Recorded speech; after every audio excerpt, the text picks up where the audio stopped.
नमस्कार, आपका स्वागत है हमारे YouTube चैनल में। देश में कोरोना वायरस के केसेस दिन पर दिन बढ़ते ही जा रहे हैं। 1 तारीख को देश में 4 लाख से भी ज्यादा मामले मिले हैं और इतना ही नहीं, इस साल सिर्फ अप्रैल के महीने में 66 लाख यानी कि 66 लाख से भी ज्यादा मामले पूरे देश भर में सामने आए थे और इतने मामलों को पिछले साल आने में 6 महीनों का वक्त लग गया था। साथ ही साथ देश में मौत का आंकड़ा भी कम होने का नाम नहीं ले रहा है। पिछले कई दिनों से देश में लगातार हर दिन 3000 से भी ज्यादा मौतें कोरोना वायरस की वजह से हो रही है।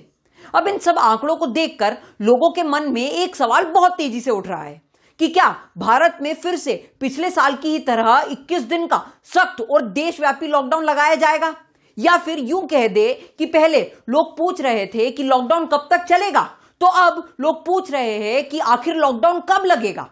लॉकडाउन के मामले में प्रधानमंत्री जी ने देश के नाम संदेश के दौरान एक बात बहुत स्पष्ट कर दी थी कि लॉकडाउन अब केंद्र सरकार नहीं लगाएगी और राज्य सरकारों से भी अपील की थी कि लॉकडाउन को कोरोना की इस जंग में आखिरी उपाय की तरह इस्तेमाल करें।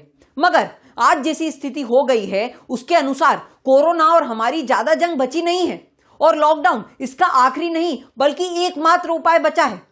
ऐसे में कई बड़ी बड़ी संस्थाओं ने प्रधानमंत्री जी को सुझाव भेजे हैं जिसमें उन्होंने कहा कि अब देश में कोरोना वायरस की चेन तोड़ने के लिए केंद्र सरकार को लॉकडाउन लगाने का जिम्मा अपने कंधों पर ले लेना चाहिए और स्थितियां इससे ज्यादा खतरनाक या भयावह हो उससे पहले ही देश में सख्त लॉकडाउन लगा दिया जाए।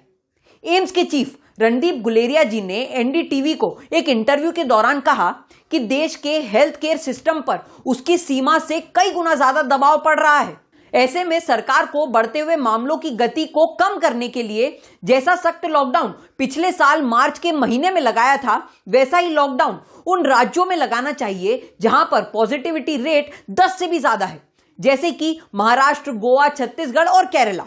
इसके अलावा यूएसए के राष्ट्रपति जो बाइडेन के टॉप मेडिकल सलाहकारों ने भी भारत सरकार को कुछ हफ्तों के लिए लॉकडाउन लगाने की सलाह दी है।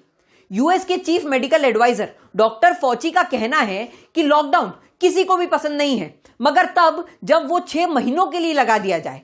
लेकिन देश में कोरोना की गति को कम करने के लिए कुछ हफ्तों का लॉकडाउन वाजिब भी है और बहुत ज्यादा जरूरी भी। दूसरी लहर में तेजी से हो रहे संक्रमण की चेन को तोड़ने के लिए कोविड टास्क फोर्स के मेंबर्स ने भी कंप्लीट लॉकडाउन की मांग की है।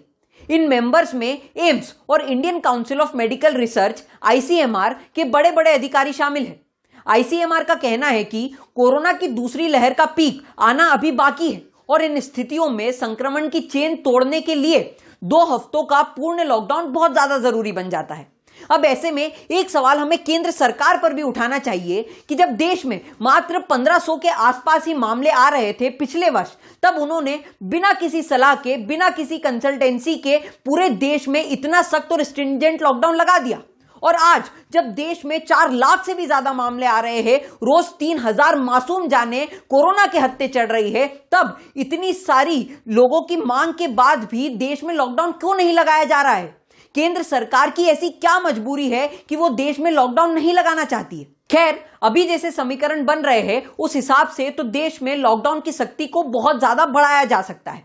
तो मैं उम्मीद करता हूं आपको मेरे द्वारा किया गया एनालिसिस और रिपोर्ट पसंद आई होगी, तो इसे लाइक कीजिए, ज्यादा से ज्यादा अपने दोस्तों के साथ शेयर कीजिए और यदि चैनल पर नए हैं तो इसे सब्सक्राइब जरूर करिएगा। धन्यवाद।